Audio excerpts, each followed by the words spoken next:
الرحمن الرحیم۔ ترغیب و ترہیب میں 3 چیزیں بیان کرنے کا عرض کیا تھا: علامات قیامت، جنت اور جہنم۔ آج ہم انشاءاللہ عز و جل علامات قیامت میں سے کچھ پڑھیں گے جو آپ صلی اللہ علیہ وسلم نے بتائی ہیں، اور کوشش کریں گے کہ یہ ایک ترتیب سے ہو۔ یہ ترتیب بھی لازم نہیں ہے، بہرحال ایک ہمارے ذہن کے مطابق کہ اس کی یہ ترتیب ہوگی۔ چند تو ایسے ہیں کہ آپ صلی اللہ علیہ وسلم نے ان کے متعلق بتائے ہیں، جیسے آپ صلی اللہ علیہ وسلم نے فرمایا کہ جب لوگ بیت المال کو اپنی ملکیت سمجھیں گے، کیا مطلب کہ حکمران یا ایسے لوگ جن کے پاس لوگوں کا مال آتا ہے وہ اس کو ایسے کھائیں گے جیسے اپنا مال کھایا جاتا ہے۔ اور دوسرا، یہ تو حکمرانوں کی حالت ہوگی۔ دوسرا کیا ہے کہ زکوٰۃ کو تاوان کی طرح مشکل سمجھیں گے، زکوٰۃ نہیں ادا کریں گے لوگ، وہ زکوٰۃ گویا ان کے اوپر کوئی تاوان ڈالا گیا۔ اور کوئی ان کے پاس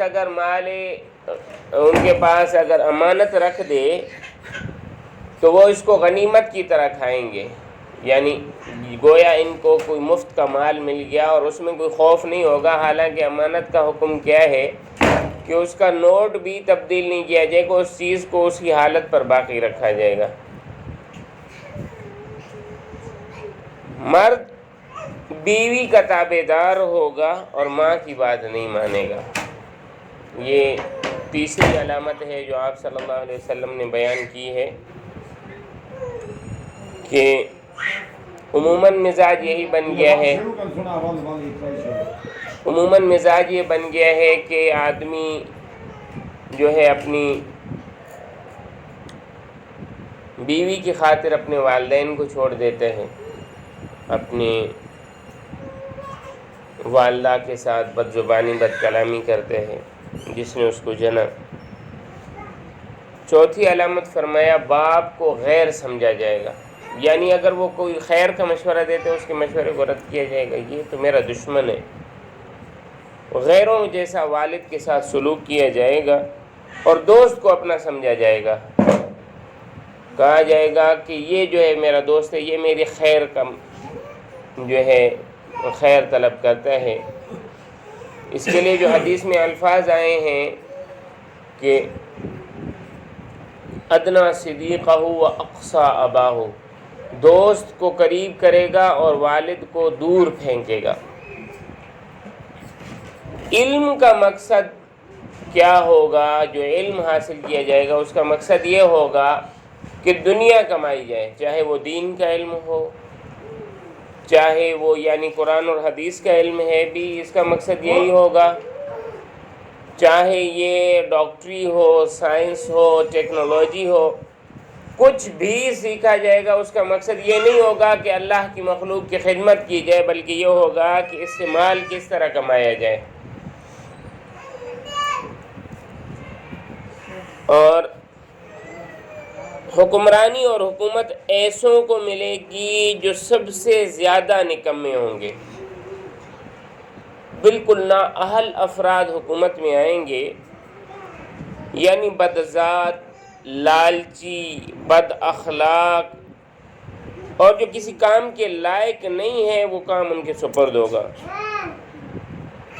لوگ ظالموں کی عزت اس خوف سے کریں گے کہ یہ ہمیں تکلیف نہ پہنچا دیں، یعنی عزت کا مقصد یہ ہوگا کہ ایسا نہیں ہے کہ یہ شخص عزت کے قابل ہے اس لیے اس کی عزت کی جا رہی ہے، بلکہ عزت اس لیے کی جائے گی تاکہ کل کے دن یہ مجھے نقصان نہ دے۔ ہاتھ اس لیے ملایا جائے گا کل کے دن یہ مجھے نقصان نہ دے، سلام اس لیے کیا جائے گا کہ یہ مجھے نقصان نہ دے، ورنہ جو اہل ہوگا ہاتھ ملانے کا، سلام کا، آدمی اس کی عزت بھی نہیں کرے گا۔ شرابیں کھلم کھلا پی جائیں گی، شرابوں کے دکان ہوں گے بازاروں میں اور یہ جو ہے شرابیں بیچی جائیں گی،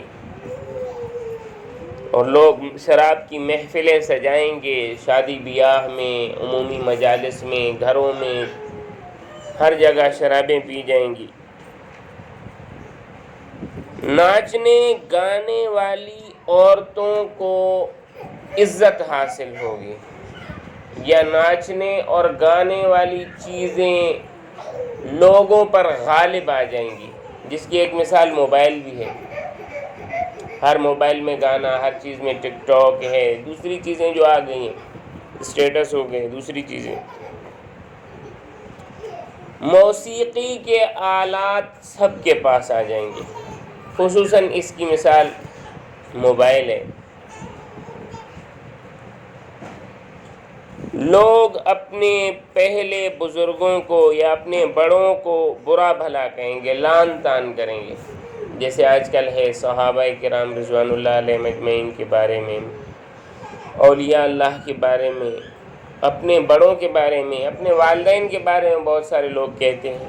یعنی لوگ اپنے لعن آخر هذه الامت اولها، سب سے پہلے اس کا مصداق ہے نبی کریم صلی اللہ علیہ وسلم کے صحابہ، کہ اس امت کے بدترین لوگ بہترین لوگوں پر لعن طعن کریں گے، پھر ان کے بعد جتنے لوگ ہیں وہ اس میں شامل ہیں۔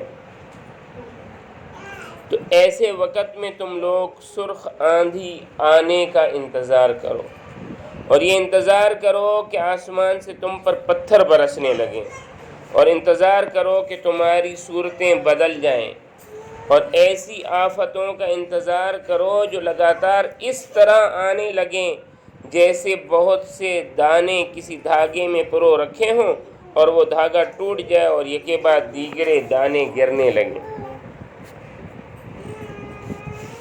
یہ نشانیاں بھی آئی ہیں کہ دین کا علم کم ہو جائے گا، یہ نشانیاں بھی آئی ہیں کہ سچ بولنا عیب سمجھا جائے گا، جھوٹ بولنا، دھوکہ دینا ہنر سمجھا جائے گا، امانت کا خیال دلوں سے جاتا رہے گا، حیا اور شرم لوگوں میں باقی نہیں رہے گی، ہر طرف کفار کا غلبہ ہو جائے گا، نئی نئی غلط سلط باتیں ایجاد ہونے لگیں گی۔ یہ تمام اسلام کی باتیں ہیں۔ اور پھر جو ہے ایک علامت بتائی ہے کہ اس وقت ملک شام میں ایک شخص پیدا ہوگا جو سیدوں کا خون کرے گا، اور مصر اور شام میں اس کا حکم چلے گا۔ خصوصاً بشار الاسد جو آج کل ہے، اس کا کام یہی ہے۔ جب یہ ساری نشانیاں ہو جائیں گی، اس وقت سب ملکوں میں عیسائیوں کی حکمرانی آئے گی۔ جو مسلمان ممالک ہیں اس میں بالواسطہ، جو غیر مسلم ممالک ہیں ان میں بلا واسطہ عیسائیت اور یہودیت کی حکمرانی ہے۔ مثلاً ابھی بھی ہم لوگ اگر دیکھیں تو پاکستان آئی ایم ایف سے بات کر رہا ہے۔ آئی ایم ایف کس کا ادارہ ہے؟ کہ آئی ایم ایف سے ہم مذاکرات کر رہے ہیں، کامیاب کرنے کی کوشش کر رہے ہیں، ناکام ہو رہے ہیں۔ یہ عیسائیوں کا ہی ادارہ ہے، یعنی ان کے ماتحت چل رہے ہیں۔